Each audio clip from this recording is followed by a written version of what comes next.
Nung nag-aaral ako, pagpasok ko sa school, binibitbit ko po ang tsinelas ko kasi baka masira. Kasi ang dinadaanan namin, putik, lalo na kung umuulan. Sinusuot ko lang po ang tsinelas pag nasa school na ako. Hindi ko po akalain na sa Natasha, dito ako aasenso. Dahil sa Natasha, maraming tsinelas, marami ng mga sapatos.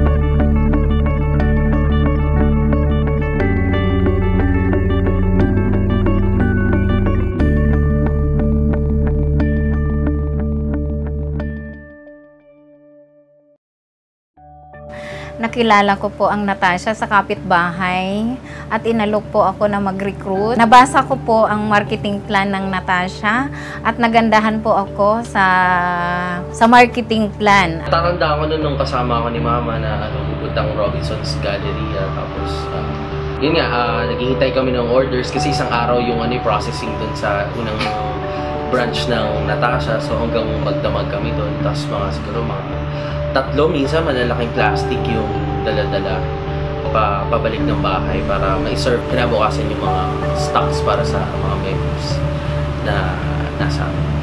Bago ako nag-Natasha, nagka-experience na rin po ako mag-direct selling. Tapos hanggang hindi pa ako satisfied sa kita, nag-OFW po ako. 4 years lang po, bumalik na po ako ng Pilipinas at doon ko po nakilala ang Natasha.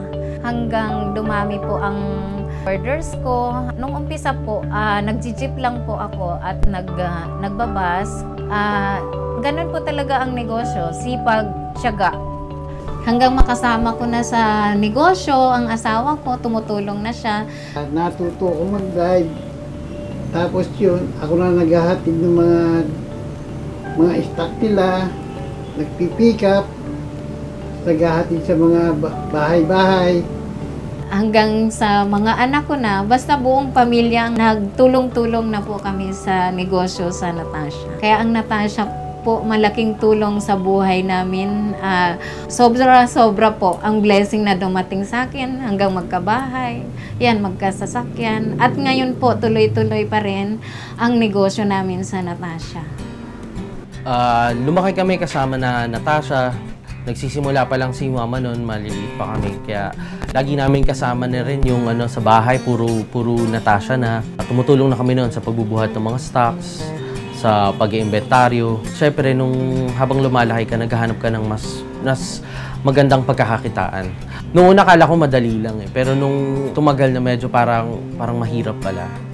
Tapos yun, hindi ako nagkamali nga na yun yung tinahak kong direksyon. Kasi ang dami kong mga pangarap ko, yung mga sarili kong mga gusto na nabibili ko, nagagawa ko. Kasi sarili ko yung service center. May sarili akong condo, may sarili akong kotse. Napag-aral ko pa uli yung sarili ko. Yun yung mga naibigay ko dahil sa Natasha. Naalala ko nung bata pa ako, nung nilagay kami sa unang-unang marketing plan. Tapos, sinasama ako ni Mama sa kapag nag-open ng branch. Tutuwa ako kasi namimigay kami ng marketing plan kasama yung picture namin. Dahil sa Natasha, nakarating na kami sa ibang lugar sa Pilipinas, naikot na namin. Tapos sa nakapag-ibang bansa na rin kami, Japan, Singapore. Tapos ngayon, tinuturuan na rin ako ng mga kuya ko, nila Mama, mag-inventory, tapos naghahatid na din ako ng stocks, tumutulong na rin po paminsan-minsan. Nung nasa UN na po ako, ang iniisip ko noon, kung paano po lumaki ang benta ng Natasha. Kaya po ako nag-recruit sa iba-ibang lugar dito sa Pilipinas. Tapos hanggang lumaki na rin po ang network ko at marami rin pong natulungan na mga downline sa Natasha. At katulad ko rin po sila na nag-umpisa ng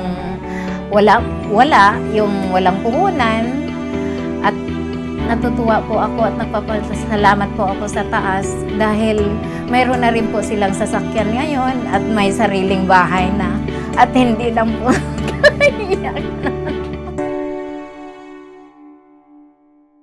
Sa gustong mag-Natasha, ang sikreto po, recruits, at saka pagbibenta ng produkto. At kung may credit line na po tayo sa Natasha, alagaan natin ang credit line. At kung pwede ho, lagi po tayong mag-a-advance para hindi tayo naaabutan ng due date.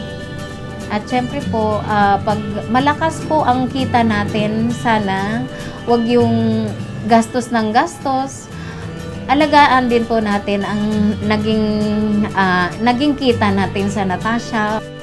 Natasha made our dreams come true.